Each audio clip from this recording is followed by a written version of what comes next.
जय श्री राम। सभी श्रोताओं को मेरा सादर जय श्री राम।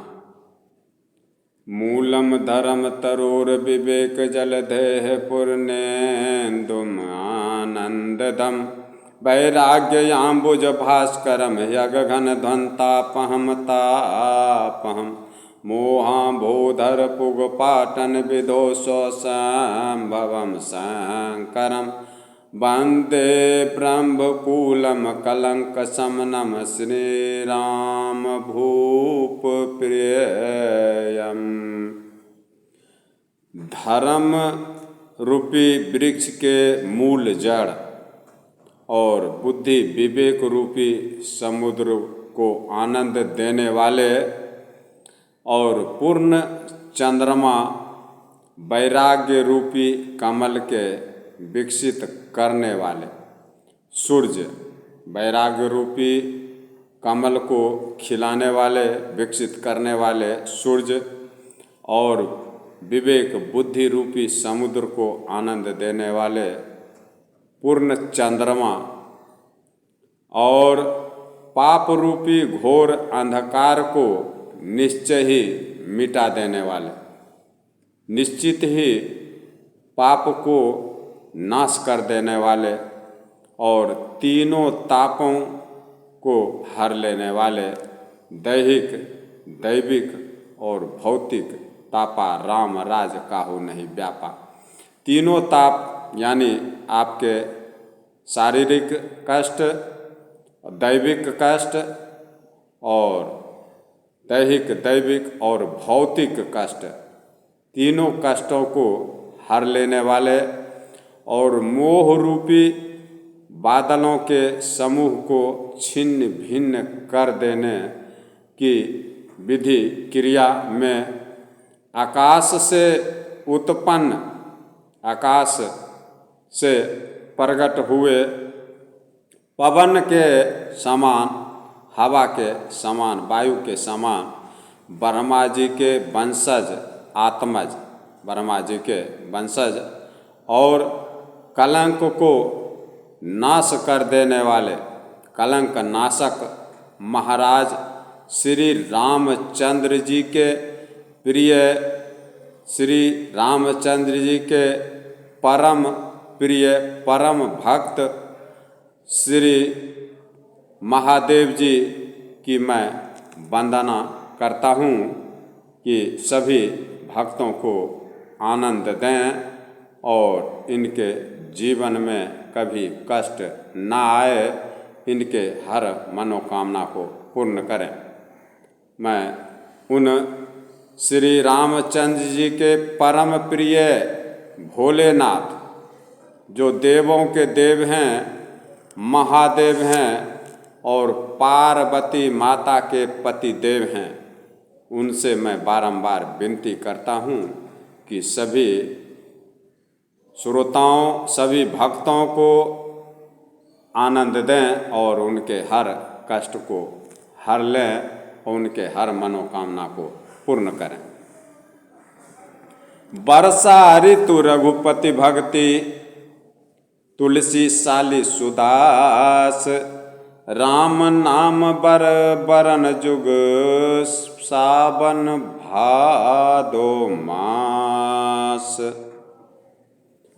श्री रामचंद्र जी की भक्ति वर्षा ऋतु, बरसात का ऋतु है और तुलसीदास जी कहते हैं कि उत्तम सेवक, प्रभु के उत्तम सेवक या उत्तम प्रिय पुजारी धान हैं।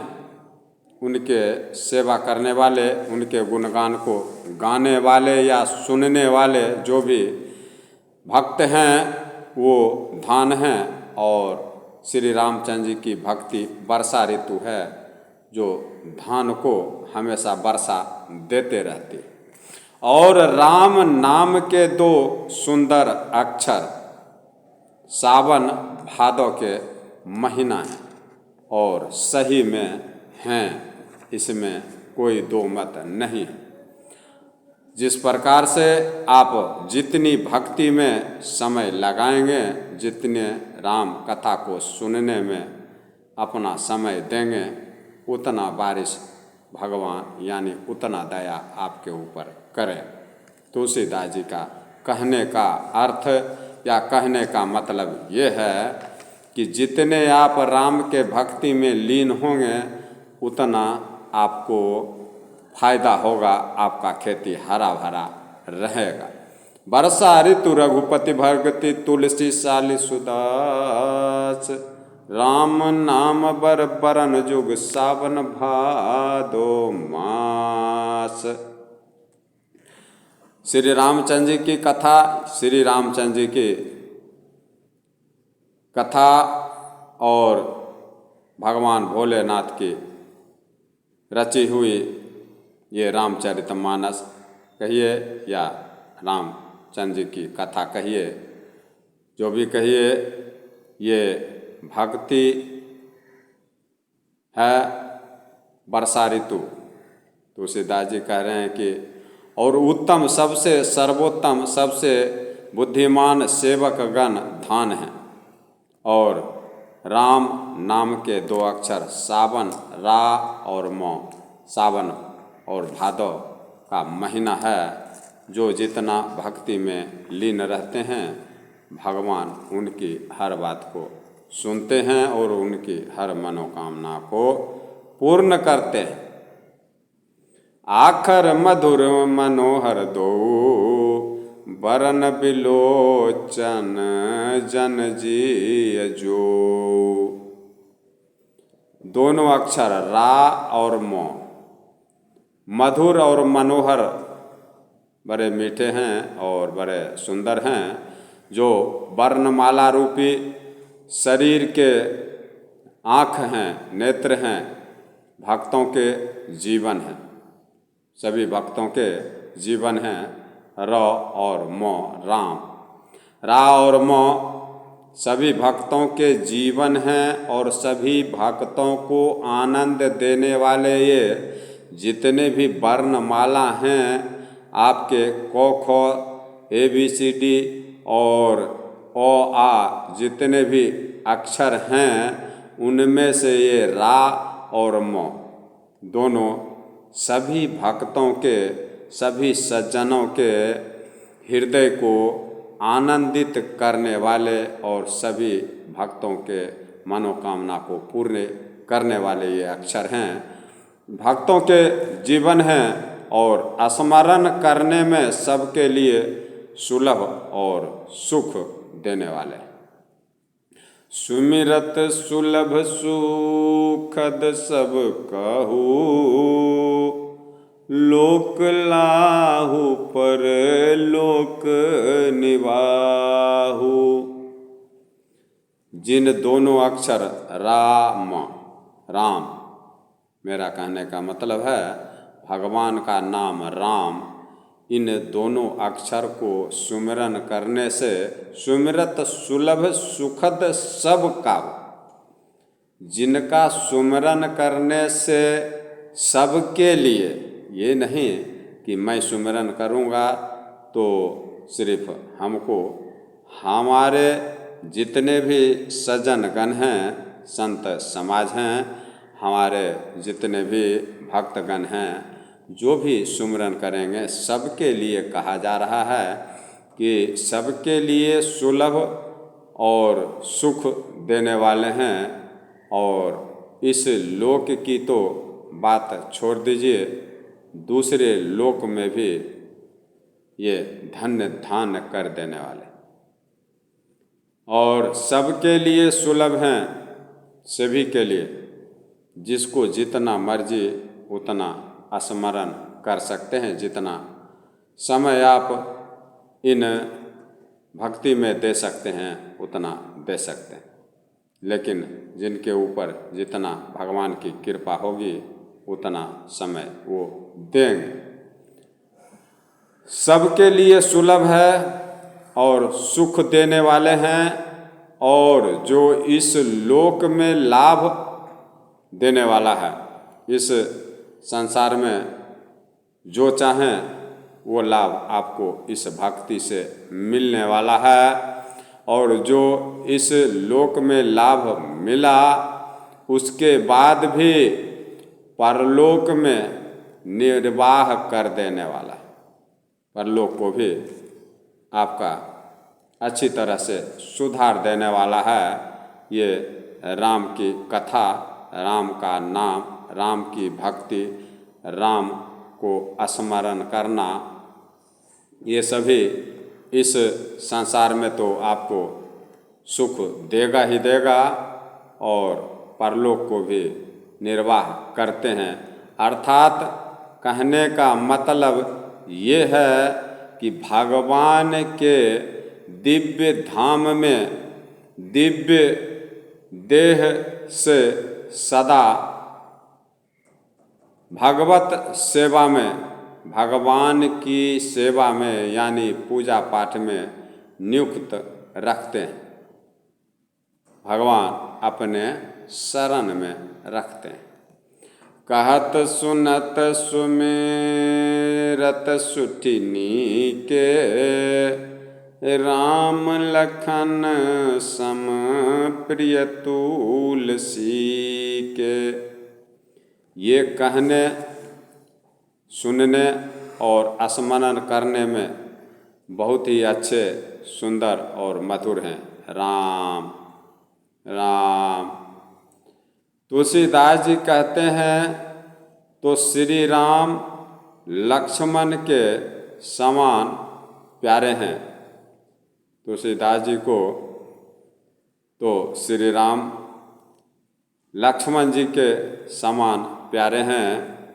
यानी इसका र और म का अलग अलग वर्णन करने में प्रीति बिलगती है, प्रीति अलग होती है। अर्थात श्री रामचंद्र जी का जो रा और मो है, दोनों का अलग अलग वर्णन करने से इसमें प्रीति अलग दिखती है। ये बीज मंत्र की दृष्टि से इसके उच्चारण, अर्थ और फल में भिन्नता, पृथकता दिख पड़ती है, परंतु हैं वे जीव और ब्रह्म के समान स्वभाव से ही साथ रहने वाले। जैसे ब्रह्म और जीव दोनों हमेशा साथ रहते हैं, सदा एक रूप और एक रस में रहते हैं, उसी प्रकार से ये रा और म वर्णत वरण प्रीति बिलगाती, ब्रह्म जीव सम सहज संघाति। इनका अलग अलग वर्णन करने से रा म का अगर वर्णन करते हैं तो दोनों का प्रीति अलग होता है। जिस प्रकार से ब्रह्म और जीव, जितने भी जीव जंतु हैं वो सभी ब्रह्म के निगरानी में हैं और ब्रह्म की दृष्टि उनके ऊपर है, जिसके कारण ये ब्रह्मांड सुचारू रूप से संचालित हो रहा है और सभी जीव जंतु को समय के अनुसार सब कुछ प्राप्त हो रहा है। इसमें कोई दो मत नहीं है कि इस संचालित करने वाले ब्रह्मांड को कोई एक बड़े शक्ति हैं, वो आप किसी नाम से भी उनको पुकार सकते हैं, राम, श्याम या किसी भी नाम से। जिस प्रकार से आपके नाम एक हैं और अनेकों नाम से आपको पुकारे जाते हैं। कोई आपको बहन कहती है, कोई आपको माँ कहती है, कोई आपको बुआ कहते हैं, कोई आपको जिस रिश्ते में लगते हैं, अनेकों नाम से आपको पुकारे जाते हैं। उसी प्रकार से भगवान को भी अनेकों नाम से पुकारा जाता है। इसलिए एक ब्रह्म और नाम अनेक हैं।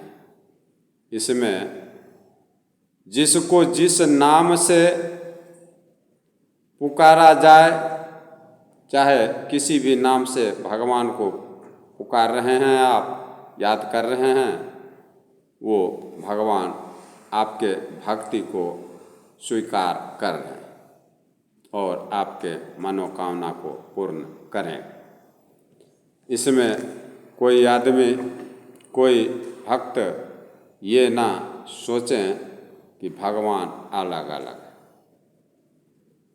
भगवान एक ही हैं। वर्णत बरन प्रीति बिलगाती। यहाँ तुलसीदास जी कहते हैं कि अलग अलग वर्णन करने से प्रीति अलग होती है। इसलिए बीज मंत्र की दृष्टि के, बीज मंत्र मतलब मूल जड़ की दृष्टि से इनके उच्चारण, अर्थ और फल में भिन्नता दिख पड़ती है, लेकिन हैं ये जीव और ब्रह्म के समान और स्वभाव से ही साथ रहने वाले हैं, सदा एक रूप और एक रस में रहने वाले। नर नारायण सरिस सुभ्राता, जगपालक बेस सृजन त्राता। ये दोनों अक्षर रा और म, नर और नारायण, हमारे जैसे मनुष्य और भगवान देवों के देव महादेव के जैसे देव, नर और नारायण के समान सुंदर भाई हैं, रा और म। नर और नारायण, भक्त और भगवान कहिए, इन भक्त और भगवान के समान सुंदर दो भाई हैं ये रा और म शब्द। रा और म का जो अक्षर है, ये दोनों नर नारायण सरिस सुभ्राता, जगपालक बेस सृजन त्राता। ये रा और म नर, भक्त और भगवान कहिए के समान सुंदर दो भाई हैं।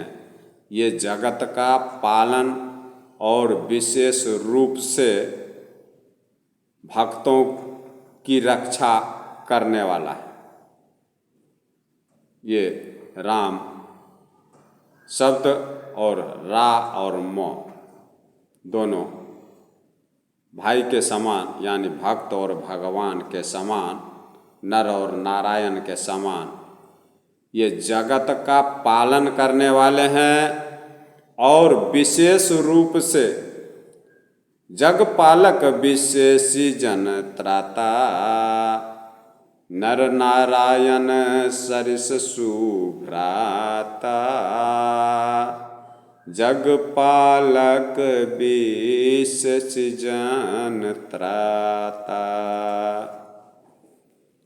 जगत का पालन और विशेष रूप से भक्तों, अपने सेवकों की रक्षा करने वाला है।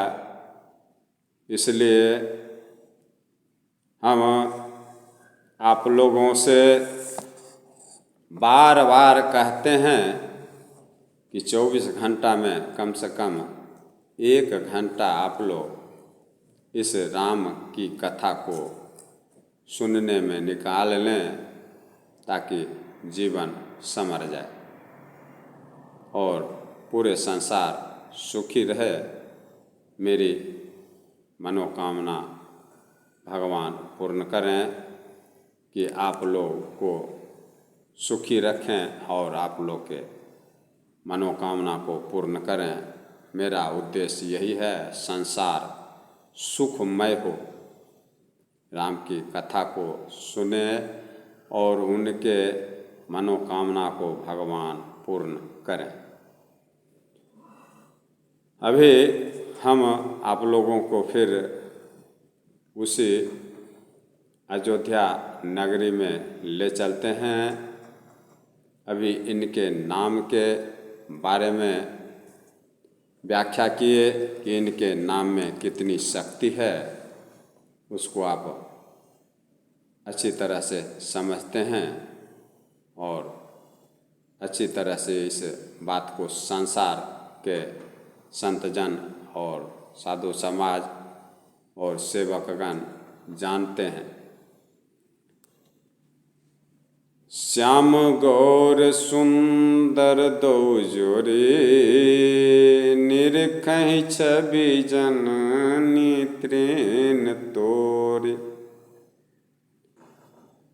गोरे और श्याम शरीर वाले दोनों सुंदर जोड़ियों की शोभा को देखकर सभी माताएं आनंदित हो रही हैं और सभी खुश हो रहे हैं माताएं। व्यापक ब्रह्म निरंजन, निर्गुण विगत विनोद। सो अज प्रेम भगति बस, कौशल्या के गोद। जो सर्वव्यापक हैं और निरंजन माया रहित हैं, निर्गुण हैं और विनोद रहित और अजन्मा ब्रह्म हैं, वही प्रेम के और भक्ति के वश में होकर माता कौशल्या के गोद में खेल रहे हैं। जो तीनों लोक के संचालक हैं, पूरे ब्रह्मांड के मालिक हैं और जिनके एक एक रोम में अनेकों ब्रह्मांड समाया हुआ है। पलक झपकते अनेकों ब्रह्मांड की रचना जिनके इशारे से हो जाती है, वही माता कौशल्या के गोद में खेल रहे हैं। कहने का तात्पर्य, कहने का मतलब ये हुआ कि भक्ति प्रेम और भाव से होती है, कोई जोर जबरदस्ती नहीं कि भगवान को आप जबरदस्ती मना लेंगे, ऐसा नहीं हो सकता। वो भाव के भूखे हैं, प्यार के भूखे हैं, आपके भावना के भूखे हैं। पूरे संसार उनका है, उनको हम क्या दे सकते?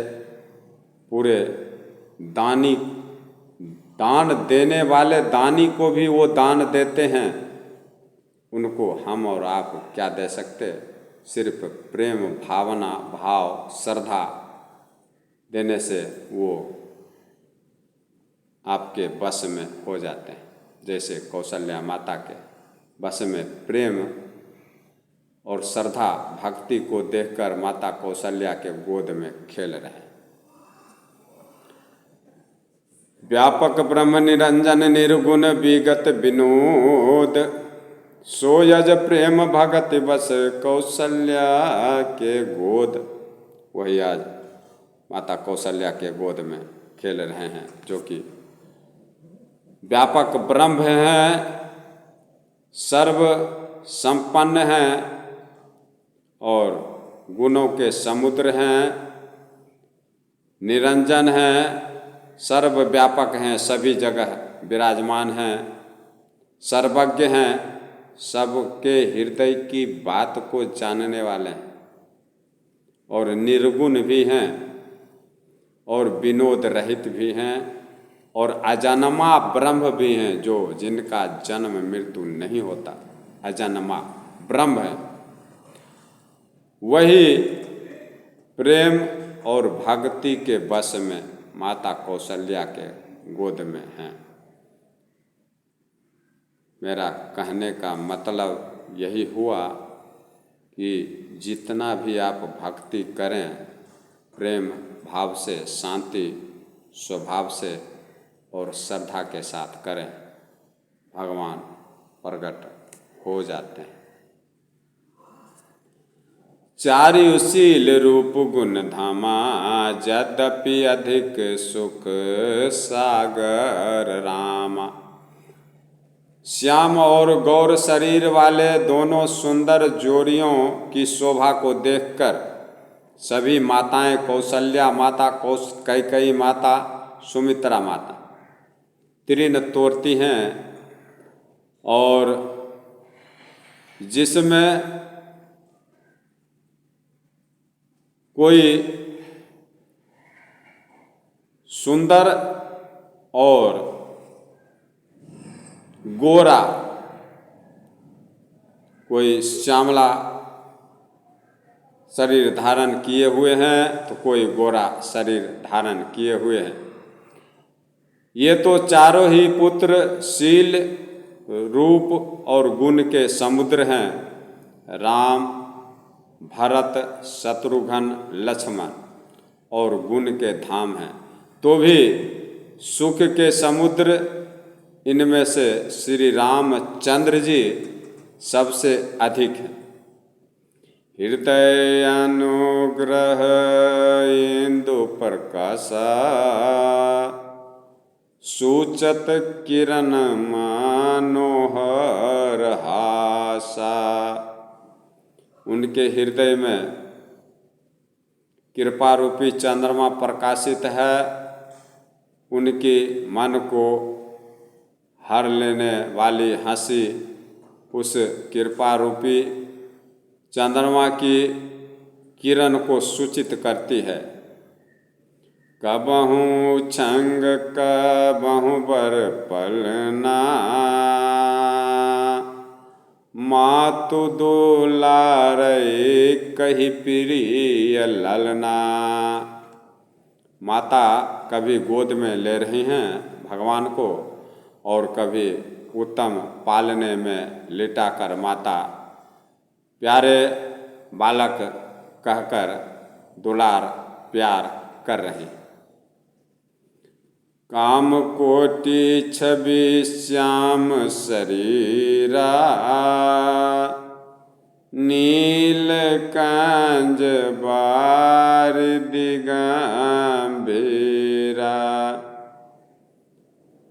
उनके नीले रंग का नीले कमल और गंभीर जल से भरे हुए मेघ के समान श्याम शरीर में करोड़ों कामदेवों की शोभा प्रकट है। काम कोटि छवि श्याम शरीरा, नील कांज बारिद गंभीरा। भगवान के शरीर नीले कमल और गंभीर जल से भरे हुए मेघ के समान श्याम शरीर है भगवान का, जो कि दिखने में नीले कमल के जैसा दिख रहे हैं और गंभीर जल से भरे हुए मेघ के समान दिख रहे हैं। और श्याम शरीर में करोड़ों कामदेव की शोभा दिखाई दे रही है। अरुण चरण पंकज नक ज्योति,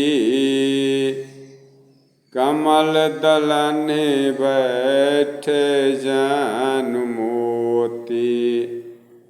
भगवान के श्री रामचंद्र जी के लाल लाल चरण कमलों के नखों की ज्योति ऐसी मालूम होती है, नाखून से ऐसे रोशनी प्रकाश निकल रही है, वो ऐसे मालूम होती है जैसे लाल कमल के पत्तों पर मोती स्थिर हो गए हों।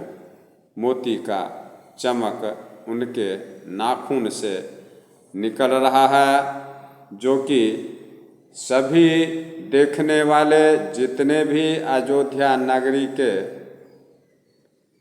नगरवासी हैं, जितने भक्त, जितने सेवक हैं भगवान श्री रामचंद्र जी के, वो इन छवि को, इन सुंदरता को अपने आँखों से देख रहे हैं और अपने जीवन को धन्य कर रहे हैं।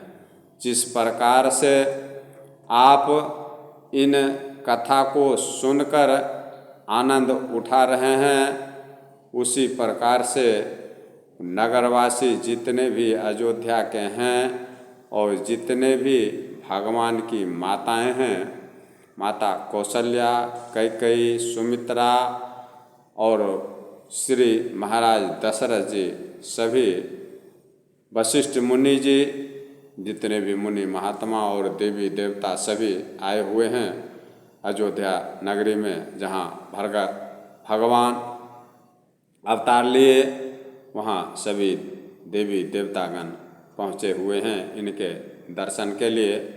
इनके दर्शन मात्र से ही सभी के दुख दूर हो जा रहे हैं और सभी जीवन में आनंद महसूस कर रहे हैं। सभी का जीवन धन्य धन्य हो गया। इनके अवतार लेने से ही सारा ब्रह्मांड खुशी के माहौल में झूम रहा। अरुण चरण पंकज नख ज्योति, कमल दलन बैठे जनु मोती।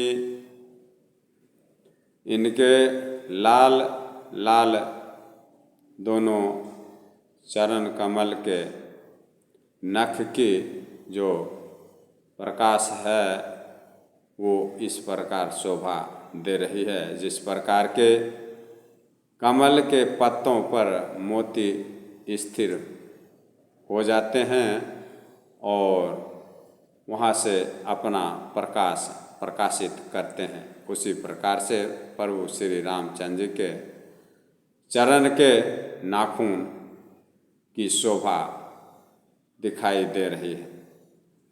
रेख कुलिस ध्वज अंकुश सोहे, नूपुर धुनि सुनि मुनि मान मोहे। इनके चरण कमल में जो चिन्ह है, उन चिन्हों का मैं वर्णन आप लोगों को सुना रहा हूँ। भगवान के चरण में क्या क्या चिन्ह हैं। वो चिन्ह वज्र है, वज्र का चिन्ह है, ध्वजा का चिन्ह है भगवान के चरण में, और अंक से चिन्ह शोभायमान हैं, अंकित हैं। नूपुर, नूपुर यानी पैजनी की आवाज़ सुनकर मुनियों का भी मन मोहित हो जाता है। इनके पैर में, भगवान के पैर में पैजनी यानी जो घुंघरू बोलिए, उसको भगवान जब बजाते हैं या भगवान के चरण हिलते हैं और जब उनकी पैजनी से आवाज़ निकलती है, उस पैजनी की मीठी आवाज़ को सुनकर मुनि महात्मा और जितने भी तपस्या करने वाले तपस्वी हैं, उनके भी मन मोहित हो जाते हैं। इनके पैजनी घुंघरू की ये छवि है, घुंघरू की ये विशेषता। कटिकिंकनी उदर त्रैरेखा नाभि गभीर जान नहीं जेखा। कटिकिंकनी उदर त्रैरेखा नाभि गंभीर जान जहीं देखा। अब इनके उदर यानी पेट के ऊपर जो रेखाएं हैं उनका वर्णन मैं करता हूँ आपसे। कमर में जो करधनी है और पेट पर 3 रेखाएं हैं भगवान के, त्रिबली हैं। और नाभि की गंभीरता, भगवान के नाभि की गंभीरता को तो भगवान ही जानते हैं। जिन्होंने उसे देखा है, माता कौशल्या, महाराज दशरथ जी और जितने देवी देवता और संत समाज देखे हैं, वही उनके नाभि की गंभीरता को जानते हैं। भुज विशाल भूषण जुत भारी यह हरिनक यति शोभा रूरी। बहुत से आभूषण भगवान के शरीर पर, अनेकों आभूषण शोभा दे रहे हैं और विशाल भुजाएं हैं प्रभु के। हृदय पर बाघ के नाखून, बाघ के नख की बहुत सी निराली छटा है। भगवान के हृदय पर बहुत से बाघ के नख की बहुत ही निराली सुंदरता है। भुज विशाल भूषण जुत भूरी हिय हरिनक यति शोभा रूरी। उर मनिहार पदिक की शोभा विप्र चरण देखत मन लोभा। भगवान के शोभा का वर्णन इस प्रकार से कर रहे हैं तुलसीदास जी कि भगवान के हृदय पर बाघ के नाखून की बहुत सी निराली छवि है, सुंदरता है। और छाती की बात करें तो छाती जो है प्रभु श्री रामचंद्र जी के, उन पर रत्नों से भरा हुआ मणियों के हार शोभा दे रहे हैं। यानी रत्न से भरे हुए अनेकों मणियों के हार भगवान श्री रामचंद्र जी के गले में शोभा दे रहा है। और भृंगु ऋषि जी के चरण चिन्ह को देखते ही मन लुभा जाता है। भृंगु के चरण चिन्ह को, उनके चिन्हों को, भृंगु जी के चरण के चिन्ह को देखते ही मन हर्षित हो जाता है, मन लुभा जाता है। ऐसे प्रभु श्री रामचंद्र जी के आभूषण, भूषण और इनके नाखून और इनके उदर और 3 रेखाएं उदर पे जो हैं त्रिबली, उनकी शोभा और नाभि की शोभा का मैं वर्णन आप लोगों को सुना रहा हूँ। काम्बु कांठ यति चिबुक सुहाई, आनन अमित मदन छवि छाई। कंठ। अब चलिए भगवान प्रभु श्री रामचंद्र के कंठ के बारे में थोड़ा वर्णन सुनते हैं हम लोग, जो अयोध्या के नगरवासी हैं और जितने देवी देवता राक्षसों से दुखी होकर भगवान को प्रकट होने के लिए स्तुति किए और भगवान इनके स्तुति को सुनकर प्रकट भी हुए और इनके दुख को दूर करने के लिए साक्षात मनुष्य रूप में माता कौशल्या के पुत्र बनकर पहुँच चुके हैं। उनके शोभा का वर्णन अपने कानों से सुनकर अपने हृदय को आनंद दें। यही अमृत है। इस कलयुग में कान से अमृत पिया जाता है। राम की कथा ही अमृत है और देवों के देव महादेव कहते हैं भोलेनाथ कि अमृत कान से सुनने का चीज़ है, ये दिखाई देने का चीज़ नहीं है या छूने का चीज़ नहीं। राम कथा कलुष विभंजन, कलयुग के हर पाप को हर लेने वाले।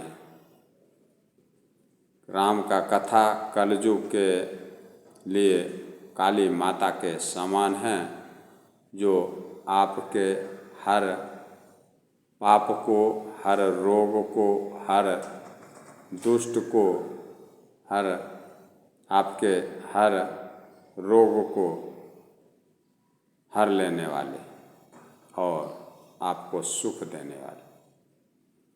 राम कथा कलि बिटप कुठारे, सादर सुनहु गिरिराज कुमारी। गिरिराज पर्वतों के राजा, गिरि मतलब पर्वत और गिरिराज मतलब पर्वतों के राजा।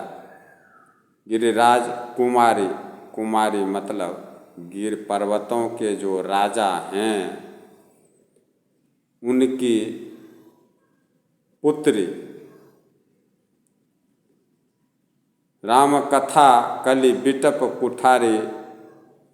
राम भोलेनाथ माता पार्वती जी से कह रहे हैं, राम कथा कलि बिटप कुठारे।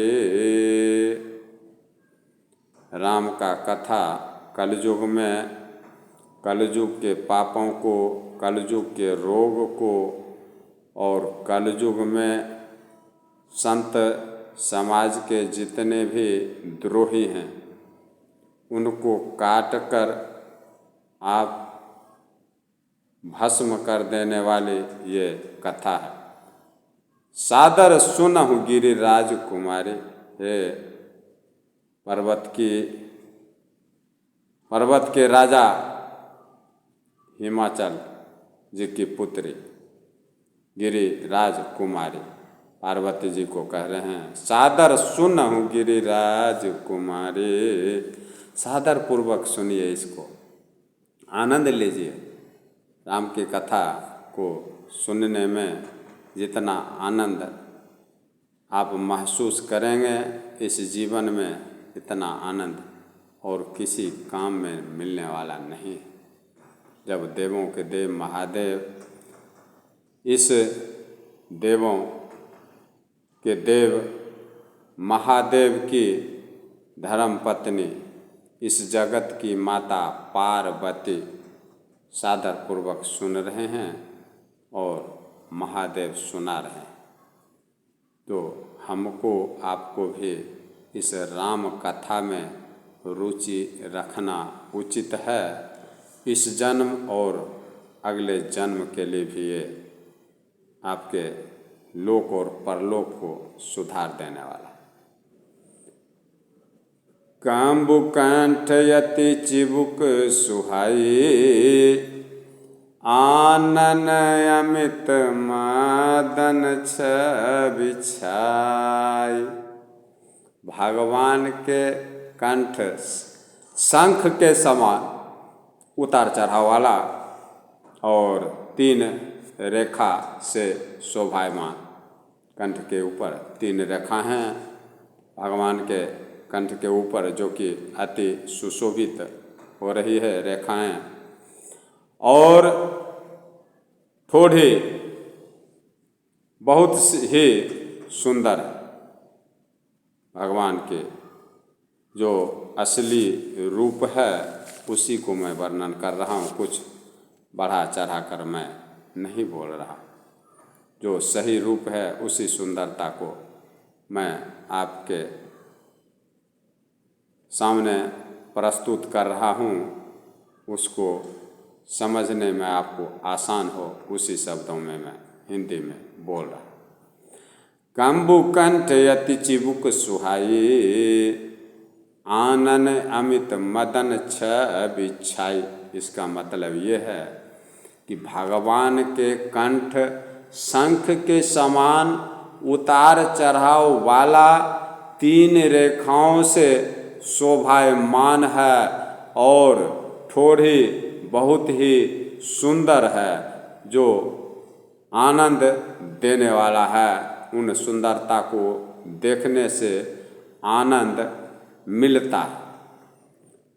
दुई दुई दसन आधर अरुणारे, नासा तिलक को बरने पार। भोलेनाथ माता पार्वती से ये कथा सुना रहे हैं। महादेव जी कह रहे हैं कि श्री रामचंद्र जी के मुख पर अनेकों असंख्य कामदेव की छटा छा रही है। अनेकों कामदेव, असंख्य मतलब जिनका संख्या के बारे में वर्णन नहीं कर सकते। 1000, 2000, 1 लाख, 10 लाख, असंख्य मतलब इन संख्याओं का गिनती नहीं किया जा सकता। उनके मुख पर ऐसे अनेकों असंख्य कामदेव की छटा छा रही है और 2-2 सुंदर दतुलियाँ हैं प्रभु के, जो अति शोभायमान है। सभी भाइयों के, प्रभु श्री रामचंद्र जी के, भरत जी के, शत्रुघ्न जी के और लक्ष्मण जी के 2-2 सुंदर दांतें हैं जो, और लाल लाल ओठ हैं। इन दोनों लाल लाल ओठ के बीच में प्रभु के 2-2 दांतें ऐसी शोभा दे रही है जिसका वर्णन नहीं किया जा सकता। अब चलिए इनके नाक के बारे में वर्णन करते हैं। दुई दुई दसन धर अरुणारे, नासा तिलक को बरने पार। जय हो श्री रामचंद्र जी की जय हो, जय। भगवान के लाल लाल ओठ हैं, नासिका, नाक, और तिलक के सुंदरता का तो वर्णन ही कौन कर सकता। यहाँ तुलसीदास जी लिख दे रहे हैं, महादेव जी के द्वारा महादेव जी की प्रेरणा से तुलसीदास जी, महादेव जी के आशीर्वाद से तुलसीदास जी रामचरितमानस की रचना कर रहे हैं और कह रहे हैं कि नाक जो है प्रभु का और तिलक जो चंदन लगे हुए हैं प्रभु के, वो उस नाक और उनके चंदन का वर्णन कौन कर सकता। यानी इसका मतलब ये है कि उनके नाक और जो उनके ललाट पर चंदन लगे हुए हैं उनका वर्णन कोई नहीं कर सकता। इसका मतलब ये हुआ कि अति शोभायमान हैं उनके चंदन और उनके नासिका का वर्णन नहीं हो सकता। अब इनके कानों के बारे में देखते हैं क्या वर्णन कर रहे हैं। सुंदर श्रवण सुचारु कपोला, अति प्रिय मधुर तोतले बोला। अब सुंदर कान है प्रभु का और बहुत ही सुंदर प्रभु श्री राम, भरत, शत्रुघ्न और लक्ष्मण जी के गाल हैं। सुंदर श्रवण सुचारु कपोला, अति प्रिय मधुर तोतरे बोला। प्रभु के सुंदरता के बारे में वर्णन है बालक रूप। बालकांड में आप चल रहे हैं, बालकांड सुन रहे हैं। प्रभु बालक रूप धारण किए हुए माता कौशल्या के गोद में विराजमान हैं। उनके शोभा का वर्णन आप सुन रहे हैं, अपने कानों से अमृत पी रहे हैं। भगवान के बालकपन की शोभा का वर्णन ये अमृत आपके कानों के द्वारा आपके हृदय में जा रहा है, जो कि आपको परम आनंद देने वाला है। सुंदर कान और बहुत ही सुंदर गाल हैं प्रभु के, और मधुर तोतले शब्द बहुत ही प्यारे लगते हैं प्रभु के। सुंदर श्रवण सुचारु कपोला, अति प्रिय मधुर तोतरे बोला। चिकन कच कुंचित गभुआरे, बहु प्रकार रवि मातु समारे। चिकन कच कुंचित गभुआरे, बहु प्रकार रचि मातु समारे। अब प्रभु के जन्म के समय से ही प्रभु के रखे हुए चिकने और घुंघराले बाल हैं, जिनको माताएं बहुत प्रकार से बनाकर संवार कर तैयार कर दिया है।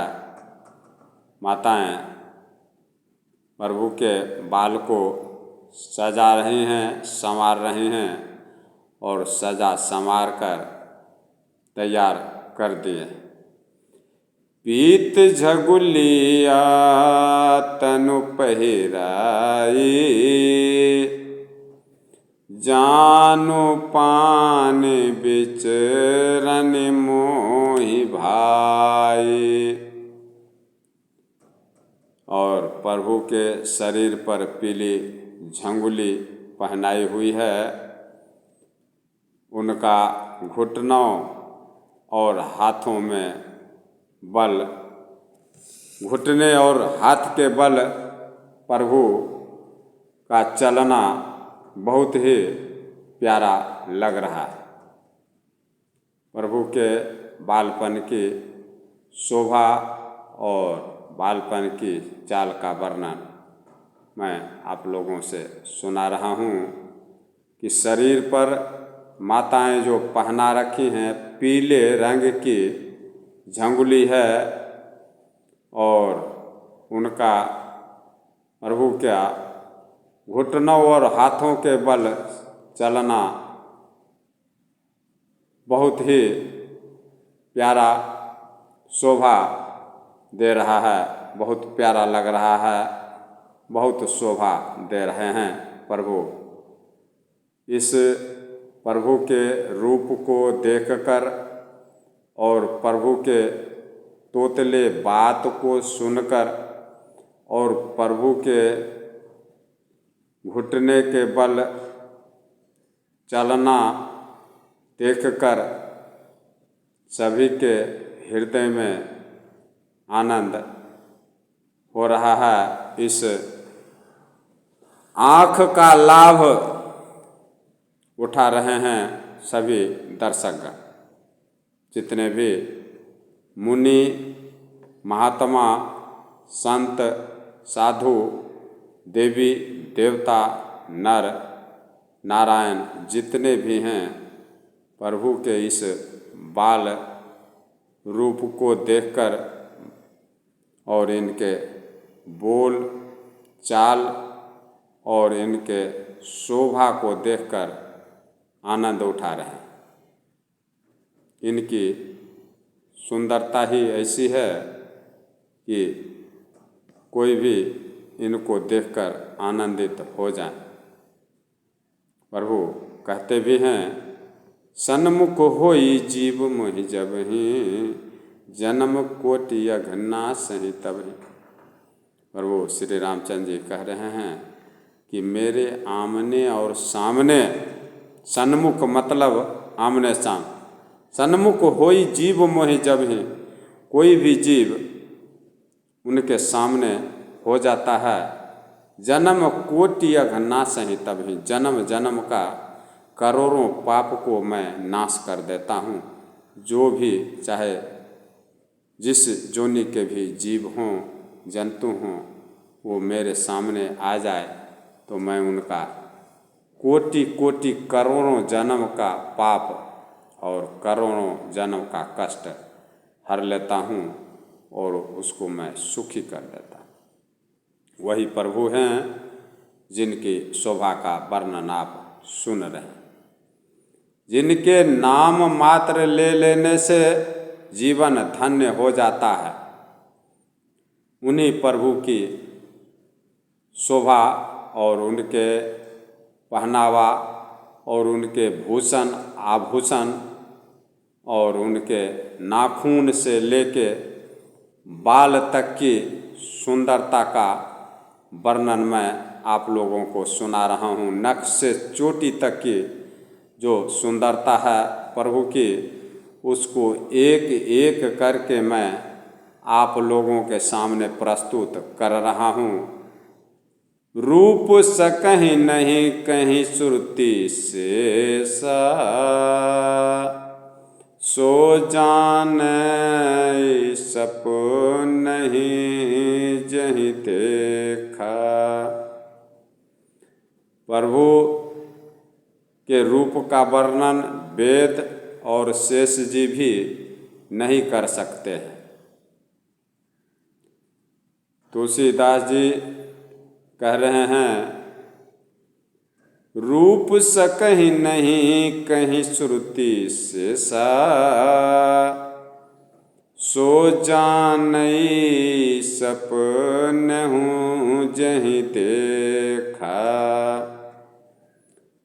प्रभु के रूप का वर्णन वेद, ऋग्वेद, आयुर्वेद, अथर्ववेद, सामवेद वेद भी नहीं कर सकते और शेष नाग जी भी नहीं कर सकते प्रभु के रूप का वर्णन। उसे वही जानता है